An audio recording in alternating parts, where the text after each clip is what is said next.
Dave? Hi. In the back, JP? The three relievers that you used last night were pretty darn efficient, and I'm wondering how much that matters in a 5-game series where you're obviously managing the bullpen probably differently than the regular season. It was very good for them to be efficient. Not as, it's always good, but not as important as it is in the 7-game series. We have the 3 in a row with the off days here. This short series, I think that that's nice, but for them to be efficient and feel that I can go back to them and extend them if need be, that's a good thing. So yeah, they were very good, all of them.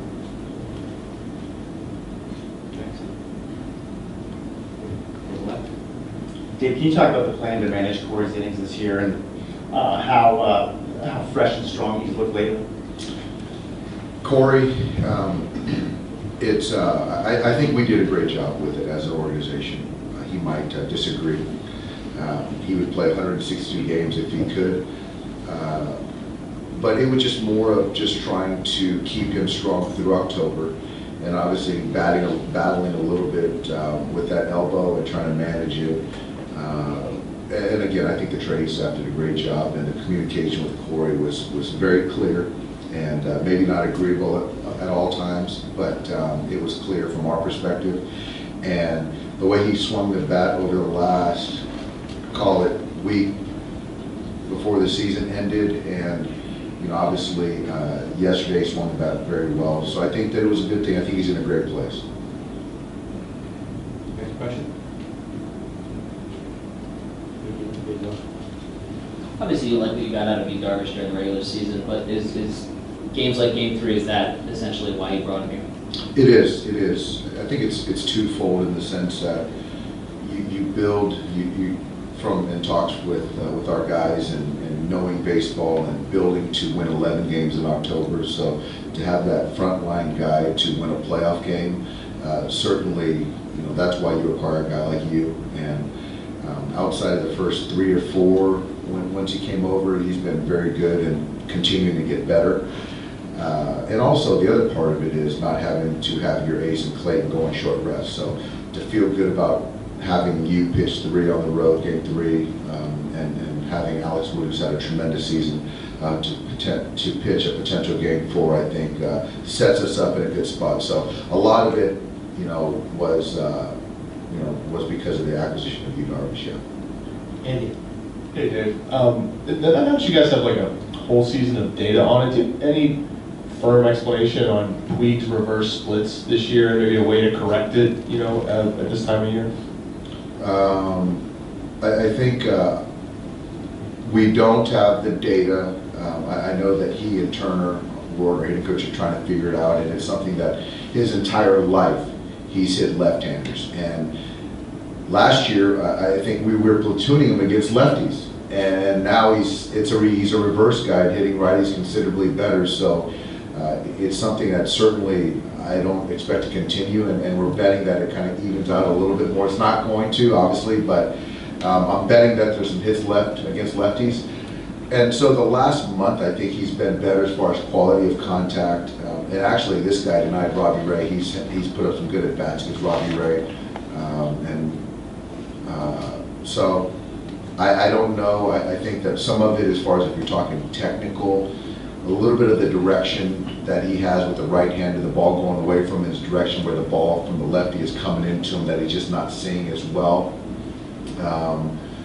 But I do believe, Andy, that with the lefty, he has a tendency to get out of his right zone more than he does a right-hander. So the simplicity of hitting is hitting strikes, and so he does a really good job of that with his right-handed pitchers.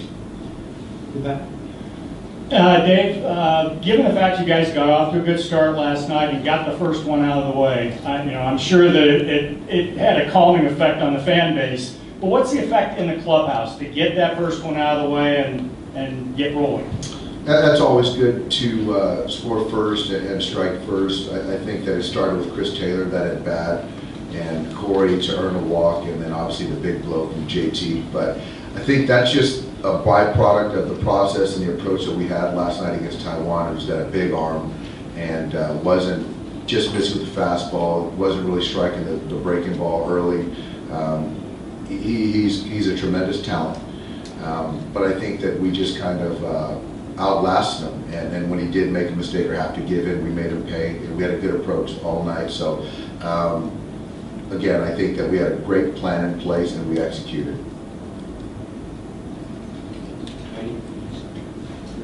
Can you talk about some of the lineup changes for today, specifically Kike and Austin Barnes? Yeah, well, in left field, love Kike's defense all over the diamond, and against left-handed pitching, he's the last few years he's been a lefty killer.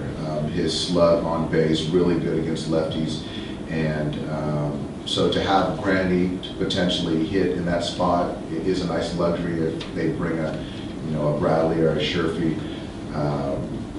Also Rodney at the back end, potentially. And for Austin, I think that he and Rich have a great rapport, and Austin really has hit righties really well. He's had a tremendous season. But the at-bat quality that he gives us and to keep him in the mix, I think that we've done a good job of trying to keep all of our guys relevant as far as getting consistent at-bats. And whether they start the game, there's a good possibility that they're going to come in at some point. And so Austin's had consistent bats this year, and I like him. His pitch framing, the rapport with Rich, they have a good rapport. And in the batter's box, I mean, last night came in there, pinch hit, rides the ball to right center field. So just kind of keeping those guys current, and we'll get Chase in there at game 3. Yeah, Dave here. Knowing Ray pitched through 34 pitches on Wednesday, even more important to work the counts tonight like you all did last night? I think so. I think that there's a fine line between being passive as opposed to being aggressive in your zone. And I think that the best hitters are aggressive in their zone. So yeah, we understand the workload that he had a couple days ago and the stuff that he has, but we're going to be aggressive. But ideally, yeah, you want to be in your zone, and when he's slider down out of the zone, you will fastball above the zone, you want to be selective. But if he does make a mistake, you got to be able to jump on it, because a guy like that doesn't make too many. So I think it's that aggressiveness in your zone. But we're